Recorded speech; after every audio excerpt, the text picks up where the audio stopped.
wasiirka wasaaradda shaqada iyo shaqalaha dhalinyarada iyo ciyaaraha dowladda Puntland Jaamac Faarax Muuse iyo wafdi uu hogaaminayo ayaa si diiran loogu soo dhaweeyay degmada Dhahar ee xarunta gobolka Highland. Maamulka gobolka kan degmada Dhahar dhalinyarada iyo ururada haweenka ayaa duleedka bari ee magaalada kaga hortegay barasaabka gobolka maayar ku-xigeenka degmada Dhahar iyo gudoomiyaha ururka haweenka gobolka ayaa hadallo kooban ku soo dhaweeyay wasiirka iyo waftigiisa. farxad noo tahay inaan soo dhaweeyo wasiirka ciyaaraha wasaaradda Puntland wasiir soo dhawow degmada Dhahar muddo lagu sugayay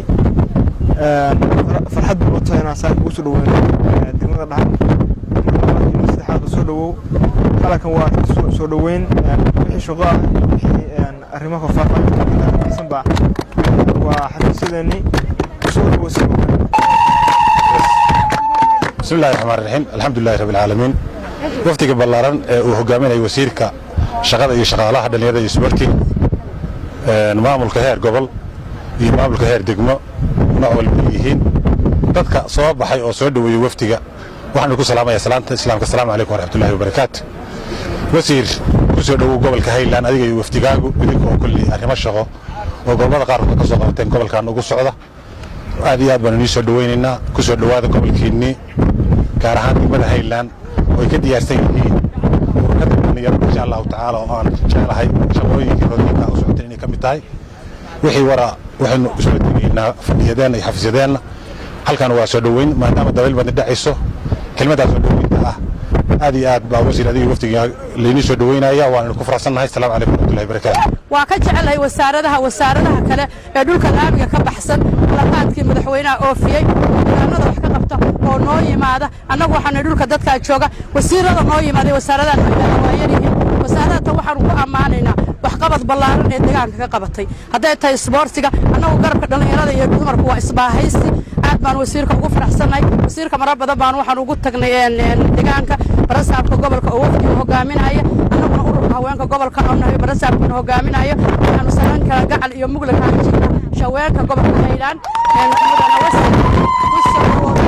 dalkaaga ku soo dhawow farxad ku soo dhawow barwaaqo ku soo dhawow indho wanaagsan ku soo dhawow farxad laba koobi karo farxadayada sababta oo ah waxa wasiirka maanta noo yimid tiimkii wasaaradda agaasibiga ku socdo maba heli karo wasaarad guurayso noota maasha Allah dhammaan Puntland oo dhan waxaan leeyahay sida wasiirka iyo wasiirada farakutirisi ay deegaanada noogu yimaadaan wuxuu ku qabtaan ku dayda wasiirka shaqada iyo shaqaalaha iyo agaasibaha wasiir Jaamac Faarax Muuse ayaa isaguna u mahad celiyay dadweynaha sida wanaagsan ay u soo dhaweeyeen isla markaasna ka hadlay ujeedada socdaalkooda. waxaanu soconay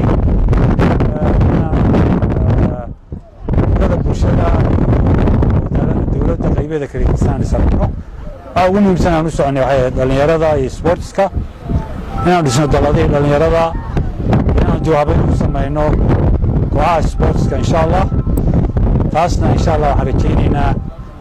fariinta maartay iswaraysiga saad ka waraysan barnaamij ku nimid insha Allah waxaan rajaynaynaa maartay si wanaagsan inoogu dhamaato Ahmed Maxamed warbaahinta dowladda Puntland Dhahar.